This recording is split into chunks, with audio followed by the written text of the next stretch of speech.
Stressing out over being back to school again? Well, never fear. We've got your back. We're making these super satisfying slime stress balls. Don't forget to like, comment, and subscribe to our channel for more awesome DIYs. Welcome to Mommy and Princesses Crafts.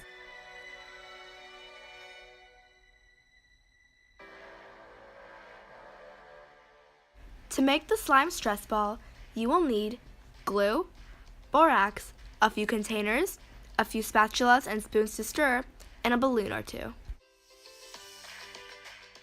The first step is to make the slime.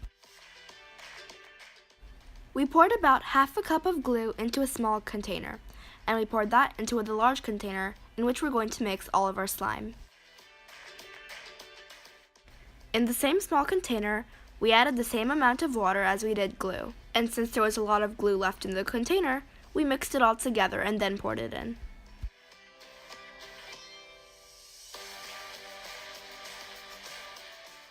Then we mixed a little borax and about half a cup of water.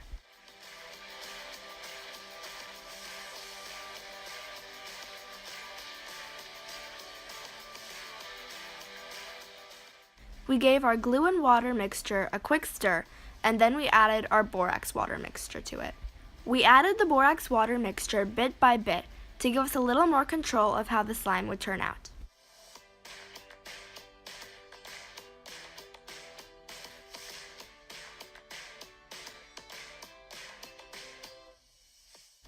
Once it was almost done, we started kneading it with our hands, and this is the end result. Our second step is to make the stress ball.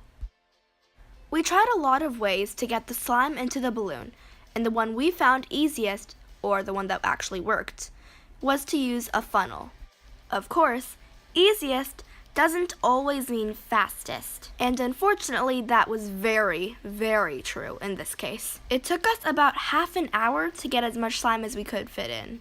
We had to add small bits of slime into the funnel, and we had to shove it through with a paintbrush. And since it takes such a long time, we would recommend watching TV or something while you do it.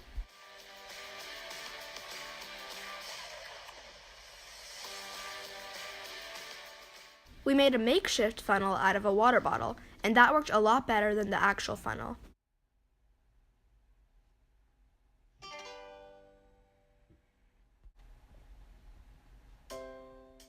Once we'd filled the balloons up with as much slime as we could, we removed the funnel and tied it into a knot. And after that, the stress balls are pretty much done. You can snip off the excess of the balloon, but we decided to leave it as is, and we could not get enough of it. It was so much fun to play with, and it feels so satisfying. We also drew a little unicorn on one of our stress balls with a permanent marker. And this is how our stress balls turned out. Thanks for watching. We hope you enjoyed this video. Bye!